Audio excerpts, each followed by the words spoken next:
कर चुके हैं, तो मैं चाहूंगा कि आप भी गाइडेंस करें। जो कॉम्पिटिटिव एग्जामिनेशन के लोग तैयारी करते हैं, आप बेहतर गाइड कर सकते हैं क्योंकि आप अभी कंटिन्यूअस टीचिंग में हैं। सबसे पहले मैंने तो नाम सुना था जोगीवीर का, लेकिन पहला बार यहाँ पर आने का मौका मिला है, तो इस धरती को मैं नमन करता हूँ।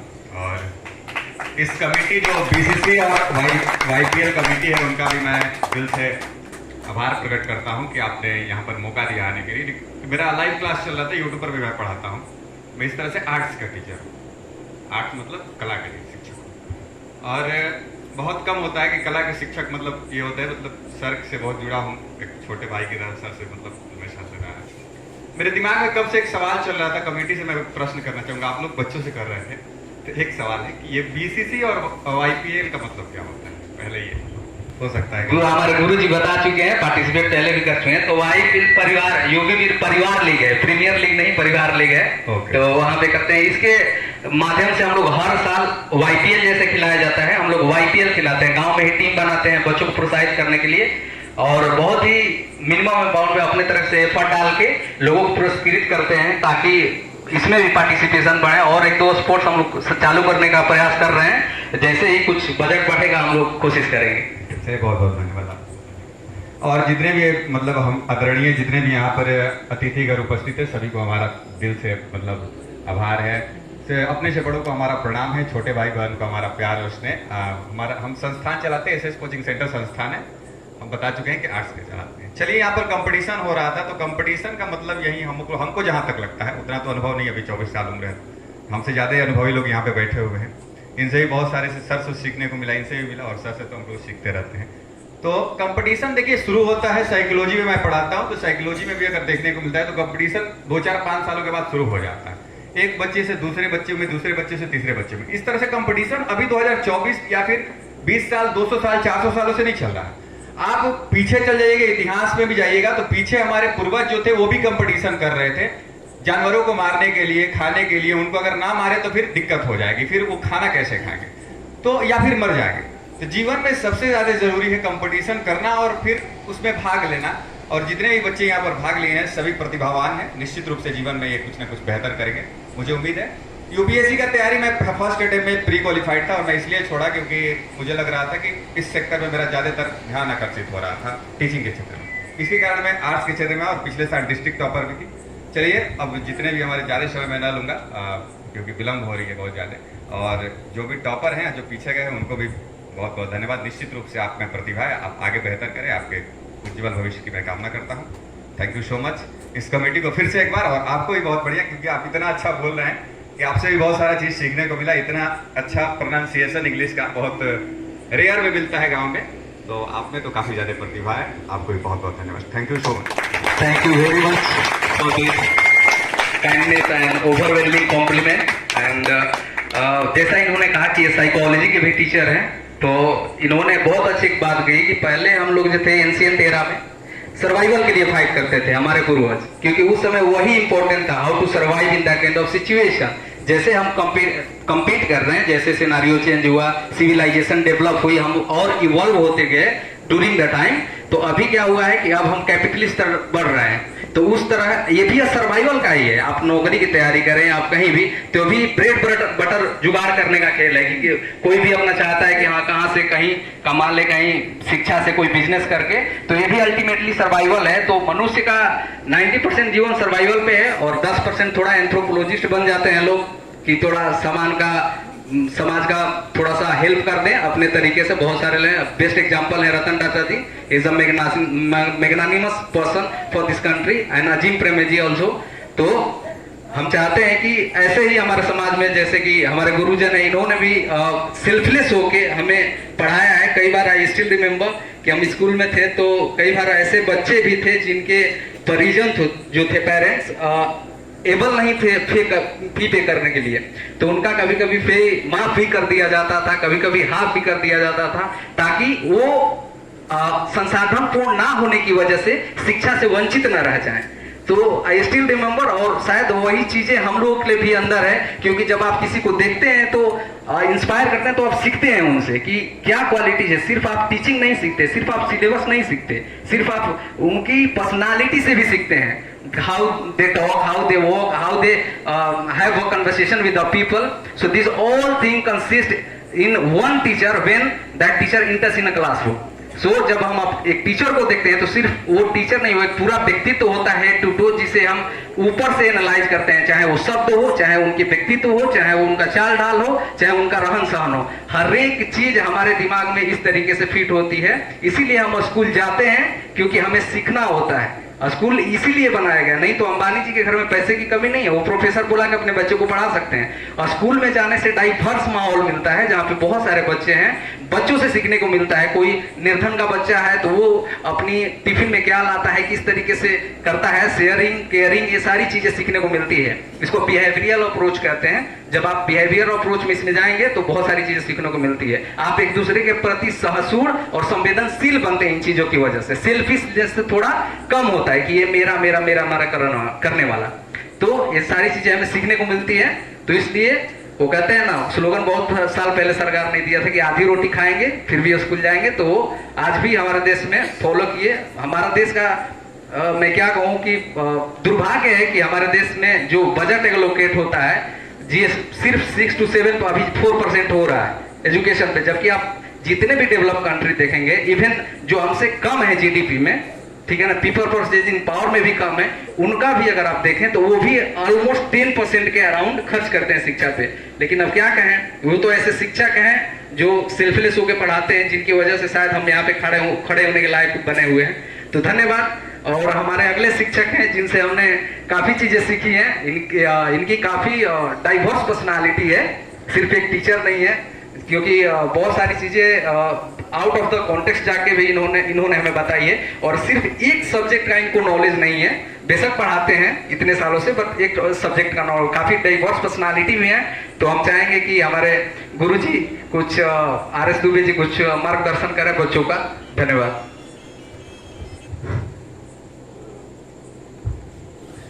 सबसे पहले मैं यादवेंद्र और 16 कलाओं के स्वामी भगवान श्री कृष्ण के चरणों में प्रणाम करता हूँ, और फिर जितने यहाँ पे सज्जन उपस्थित हैं मैं सबका हार्दिक अभिनंदन करता हूँ। इस समिति का तहे दिल से अभिनंदन करता हूँ। वो कहते हैं कि जो आनंद किसानों को अपने लहलाते खेतों को देखते हुए आता है, वही आनंद हम शिक्षकों को अपने कुछ भी सफलता के राह पर चलते हुए छात्रों को देखने में आता है। हम लोग यहाँ आए हुए हैं और इस तरह के माहौल में, जहाँ ऐसे तो डेली तो नहीं, ये थोड़ा सा सावन भादो इस महीने को छोड़ दिया जाए तो हम लोग को कहीं ना कहीं जाना ही होता है, लेकिन इस तरह के माहौल में नहीं। हम लोग जब देखते हैं जिसे यहाँ IPL होता है तो उसमें भी हम लोग को पता चलता है, हमारे मन में एक थोड़ी सी, ऐसा नहीं है कि मैं जो भी सोचता हूँ सही ही सोचता हूँ, लेकिन मेरे मन में थोड़ा सा आता है कि मेरे कुछ छात्र लगता है भटक गए। लेकिन जब यहाँ मैं आया या इसका बुलावा आता है तो लगता है कि नहीं, सब अभी सही रहते हैं, क्योंकि सब जानते हैं हम लोग कुछ भी सपना देख ले, लेकिन सच्चाई ये है कि मिडिल क्लास फैमिली को अपर क्लास में शिफ्ट होने का एक ही तरीका मालूम है, और यही एक तरीका है भी एजुकेशन, पढ़ाई। पढ़ के ही हम लोग आगे बढ़ सकते हैं। हमारे यहाँ से विराट कोहली, महेंद्र सिंह धोनी, सचिन तेंदुलकर नहीं बना जा सकता। ये परम सत्य है, यूनिवर्सल ट्रूथ है, आप माने या ना माने। यही मैं बताने की कोशिश करता हूँ। ये जो बच्चे बैठे हुए हैं, ये सही तरीका हमको अपने आप को आगे ले जाने का, इससे आगे जाया जा सकता है। हमको थोड़ा सा मतलब एक बात हमको थोड़ा सा अजीब लगा, इस ज़माने में जहाँ क्रिकेट सबसे बड़ा नशा बना हुआ है, एक बच्चा क्रिकेट का एक भी जवाब नहीं दे पाया तो हमको थोड़ा सा दुख हुआ, लेकिन उससे ज़्यादा प्रसन्नता हुई। इस माहौल में बच्चा क्रिकेट का जवाब नहीं दे पा रहा है, तो बहुत बढ़िया है। जो क्रिकेट से बच गया, समझिए उसका जीवन सार्थक है, क्योंकि हो सकता है मैं सही नहीं हूँ, लेकिन मेरा ऑब्जर्वेशन ये है कि इस समय हीरोइन, चरस, अफीम, ब्राउन शुगर से बढ़िया मतलब खतरनाक नशा है क्रिकेट। और जो इससे बच गया है, उस बच्चे को देखा तो मतलब बहुत ज़्यादा खुश हुआ मैं कि ये बच्चा यदि इसी तरह का बना रहा, आने वाले दिनों में क्रिकेट से बचा रहा, तो इसका भविष्य एकदम मैं लिख के दे दूंगा स्वर्णिम है। हो सकता है मैं थोड़ा सा गलत भी हूँ, लेकिन ये मेरा ऑब्जर्वेशन है। और वो कहते हैं कि सफलता हम लोग देख चुके हैं, वो एक कहावत है, कहते हैं कि लोग गांव से आते हैं, घाटी से आते हैं, हर सफल लोग इसी माटी से आते हैं। तो हम लोग इस तरह का माहौल बनाएं तो हमारे समाज को बहुत ज़्यादा फायदा होगा, इसमें कोई शक नहीं। दूसरे तरह से हम लोग फिट रहने के लिए खेले, कोई उसमें शिकायत नहीं है, लेकिन कोई बच्चा प्रोफेशन बनाए क्रिकेट को, फुटबॉल को, वो हमारे सोसाइटी से पॉसिबल नहीं है। इसमें जो इस तरह के क्विज हर गांव, हर मोहल्ले, हर सप्ताह, हर महीने में किए जाए, तो हमको लगता है ये समाज के लिए बहुत बढ़िया होगा और ये हमारे समाज को जरूर थोड़ा सा आगे ले जाएगा। वो एक इस पर टीवी पे एक बच्चे का फोटो दिखाया गया, उसके बारे में थोड़ा सा बता देना चाहता हूँ। इस पर जो सबसे पहले नाम आया था सुंदर पिचाई का, तो एक हमारे देश का तमिलनाडु के एक छोटे से गांव का एक बच्चा है जो आज दुनिया के सबसे सफल लोगों में शामिल है। कुछ लोग भ्रम से गांव में कहावत में लोग कहते हैं कि पढ़ लिख के लोग क्या करें, महेंद्र सिंह धोनी हाथना कमैलस, विराट कोहली हाथना कमैलस, सचिन तेंदुलकर हाथना कमैलस, उन लोगों को शायद पता नहीं है। देश में जितने लोग क्रिकेट खेलते हैं, फुटबॉल खेलते हैं, हॉकी, धीरज, जो भी हो, सबका कमीनी जोड़ लिया जाए, उतना वो बच्चा 1 साल में कमाता है जितना पूरे क्रिकेटरों का, पूरे फुटबॉलरों का, नीरज मतलब जो हर एथलीट का पूरा जीवन का संपत्ति जोड़ दिया जाए, सुंदर पिचाई 1 साल में कमाता है। सचिन तेंदुलकर, महेंद्र सिंह धोनी का पूरा संपत्ति जोड़ लीजिए तो उसके 1 साल के कमीनी से भी बहुत कम है। उसको 4000 करोड़ रुपए मिलता है साल का सिर्फ गूगल से, और साथ में गूगल का क्रोम उसका अपना है, तो बहुत ज़्यादा, तो वो सफल है, वो हम लोग का आइडियल है। हम लोग उसको मतलब अपना आदर्श माने, उसकी तरफ बनना चाहें तो ज़्यादा बढ़िया है। हम लोग ये जब देखते हैं कि बच्चे, छोटे छोटे बच्चे, अब देखिए गांव में अभी थोड़ा सा माहौल आप सब देखते हैं, सच्चाई है, यहाँ क्रिकेट का या छोटे कबड्डी वगैरह का खेल का या दूसरे तरह का कोई आयोजन होता, अब ये फ्री फायर का तो करवाया जाए तो शायद हमको लगता है 10 दिन तक वो चलता रहेगा, तब तक एडमिशन चलता रहेगा। लेकिन यहाँ इतने कम बच्चे, मतलब ये दुखद भी है कि बहुत कम बच्चे हैं, तभी शायद पिछले साल 10 या कुछ बच्चे थे, इस साल केवल 4 बच्चे हैं। वो बताता है, मैंने सुना, थोड़ा सा दुख भी लगा कि जो 4 बच्चे चुने गए हैं काफ़ी कम मार्क्स पे चुने गए हैं, तो ये सब दुखद है समाज के लिए, और हम सबको मिल के थोड़ा सा काम करना होगा, तब हम लोग का समाज बेहतर बनेगा। और इसमें आप लोग का जो तरीका, आप लोग का ये जो सहयोग है समाज को आगे ले जाने का, ये प्रयास है, वो बहुत ही बढ़िया है और इसकी जितनी प्रशंसा की जाए कम है। मैं एज ए शिक्षक इसकी पूरी पूरी प्रशंसा करता हूँ, आप लोग को नमन करता हूँ और बहुत बहुत धन्यवाद, साधुवाद देता हूँ इस नेक काम के लिए। और जो भी हो सकता है, मैं इस तरह के काम के लिए जब भी आपको कहिएगा, सहयोग के लिए मैं तैयार रहूँगा, समय के लिए तैयार रहूँगा।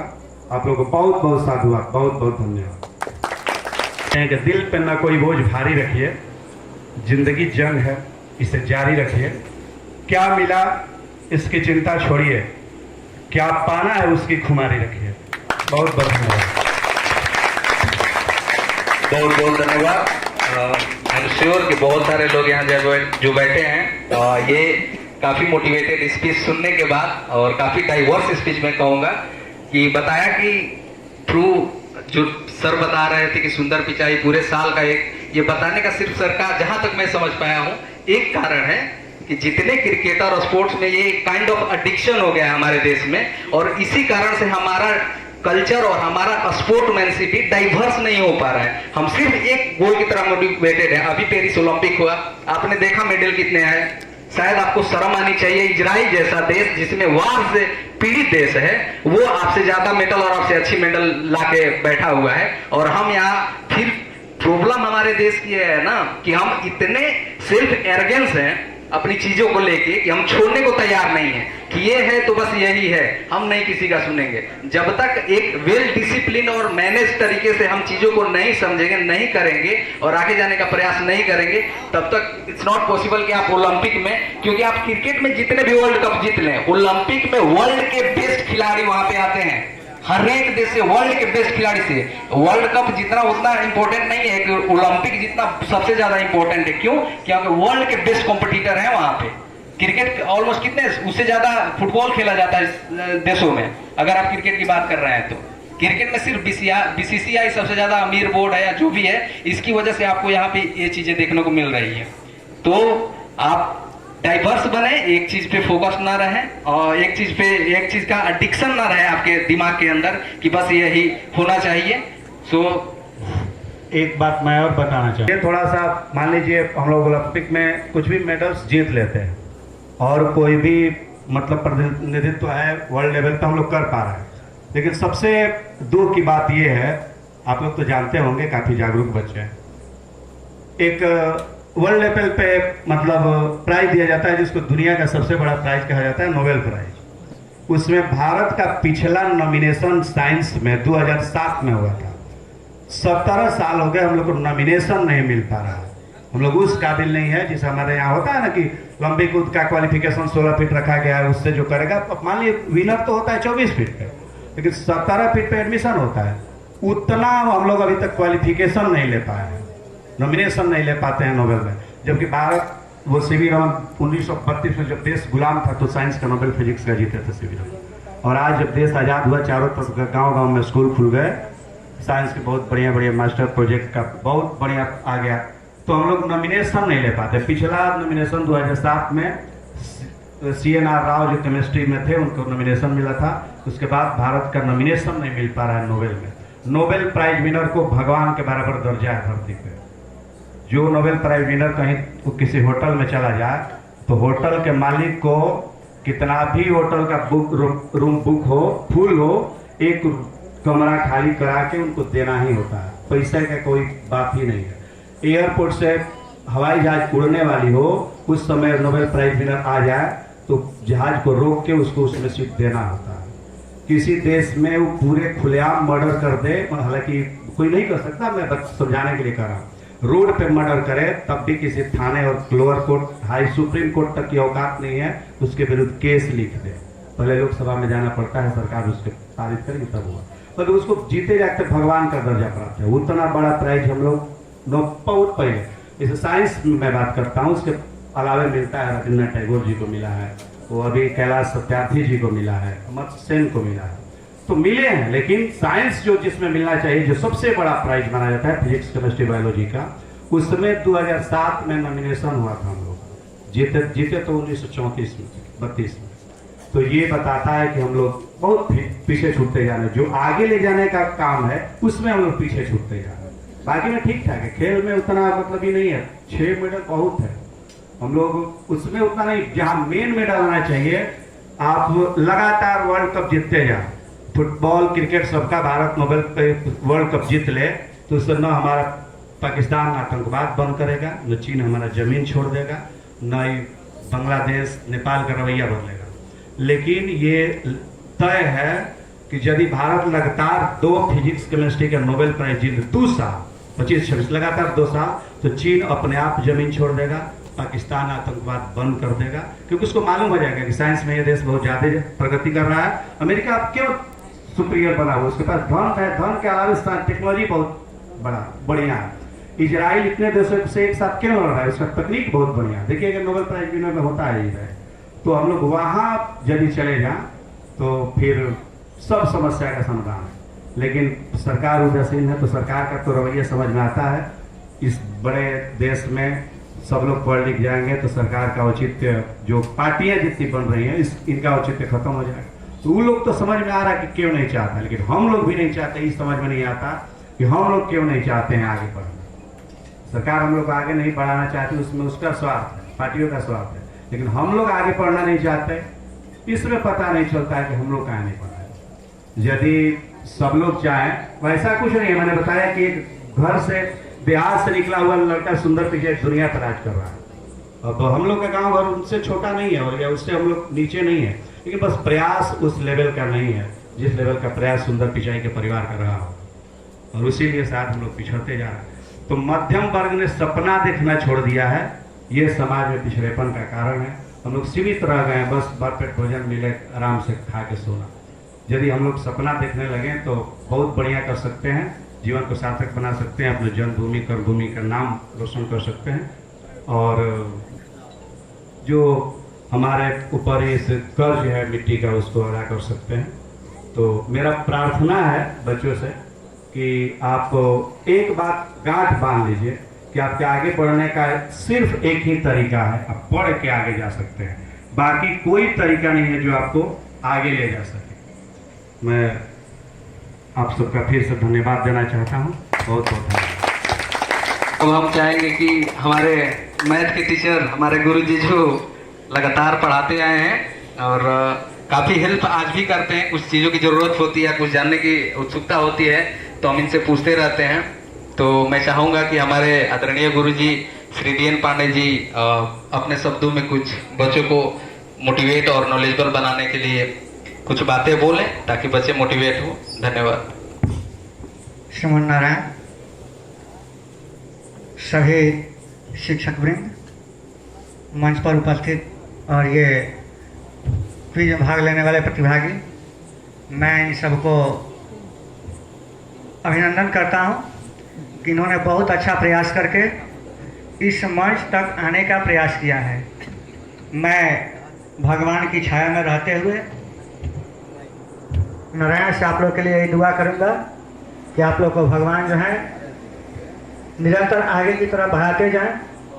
जो मान लीजिए फोर्थ स्थान, तीसरे स्थान, दूसरे स्थान पर आए हैं, वे लोग निराश न हो, क्योंकि ये कहा गया है घर बनता है सीढ़ी बनती है। सीढ़ी एक एक पग रख करके छत तक जाते हैं, छत पर जाने के बाद आपकी ऊंचाई जो समाप्त हो जाती है। तो ये ना सोचे कि जो ऊंचा चला गया, जो जीत गया उसको पाने के लिए कुछ नहीं है, जो है सो खोने के लिए है, और जो नीचे है वो ऊपर जाने के लिए सोचेगा। इसलिए आप लोग निराश ना हो, सभी लोग मेहनत करें।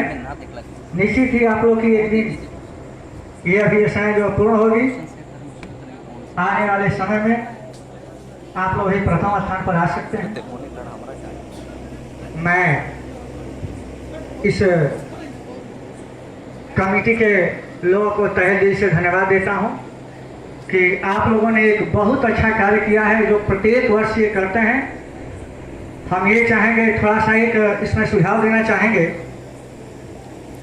कि जो क्विज होता है हमारे समय से, ऐसे क्विज में जो नियम बनते हैं वो सबके लिए तो सम्मान होते हैं, लेकिन हम एक सुझाव ये देना चाहेंगे कि जैसे कोई क्वेश्चन होता है और जो जिस प्रतिभागी से नहीं पूछा जाता है उसके अगले प्रतिभागी से पूछा जाता है और वो भी जवाब नहीं दे पाता है, तो उसके आगे वाले यानी कि इसको चक्रीय क्रम में घुमाया जाए ताकि सभी को समान अवसर मिले। यदि मान लीजिए कि पहला व्यक्ति सवाल पूछे नहीं बताया, दूसरा से पूछे वो नहीं बताया, तीसरा से पूछेंगे, फिर चौथे से पूछेंगे, वहीं अगर सब नहीं उत्तर देते हैं तो उत्तर बताया जाएगा।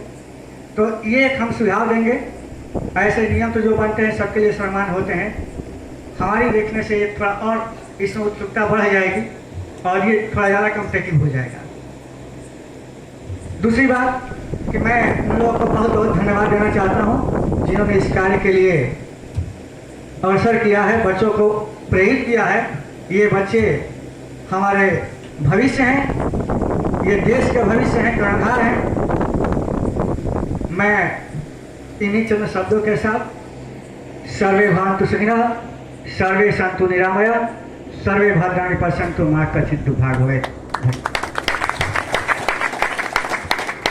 सर लास्ट वाला समझ नहीं है, बड़ा साउंड अच्छा किया, लेकिन बहुत मतलब उच्चारण संस्कृत का आपका जो है कमाल का है। और definitely we will take into consideration what you said कि हाँ सबको इक्वल अपॉर्चुनिटी मिलना चाहिए, हम लोग पास करें। सर ऑप्शन वाले में दिक्कत क्या होता है ना कि 4 ही ऑप्शन होते हैं, हम एक ही को पास कर सकते हैं, क्योंकि जैसे जैसे गलत बताते जाएंगे, क्योंकि देयर इज अ पॉसिबिलिटी कि एक लड़का गलत बताए, दूसरे में 2 लड़का, तो हमारे पास ऑप्शन कम होते जाएंगे और तीसरे पे जाएंगे तो सिर्फ एक ही ऑप्शन बचेगा। तो ऑप्शन वाले नहीं, बट डेफिनेटली वो जो राउंड था आपने सजेस्ट करा उसमें हम कर सकते थे बाहर के सबको इक्वल अपॉर्चुनिटी जिसमें ऑप्शन नहीं था।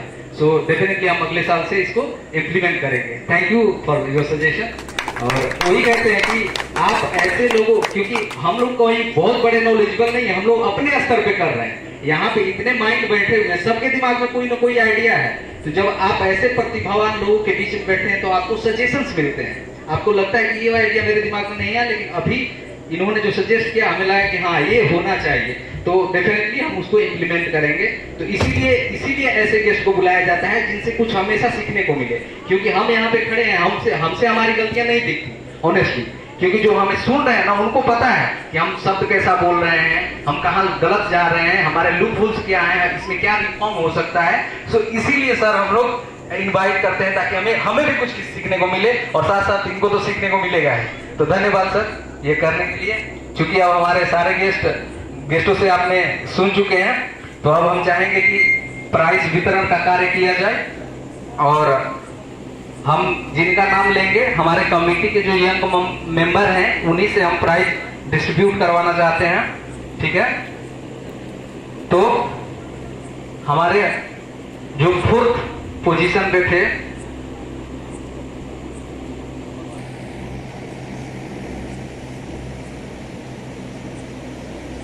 और इस प्राइस में हम एज यूजुअल जो बच्चों को कुछ अपने तरीके से जो हो सकता है कैश के रूप में भी दिया जाएगा। तो प्राइज विद कैश है। तो हम बुलाना चाहेंगे जो हमारे 4th प्लेस पे हैं, हमारे जो 4th रैंक लाए हैं, टीम सी का है जो 4th रैंक पे हैं, ठीक है। तो आप उठ जाएं और इनको सम्मानित करने के लिए, प्राइज देने के लिए हम बुलाना चाहेंगे भाई राकेश का।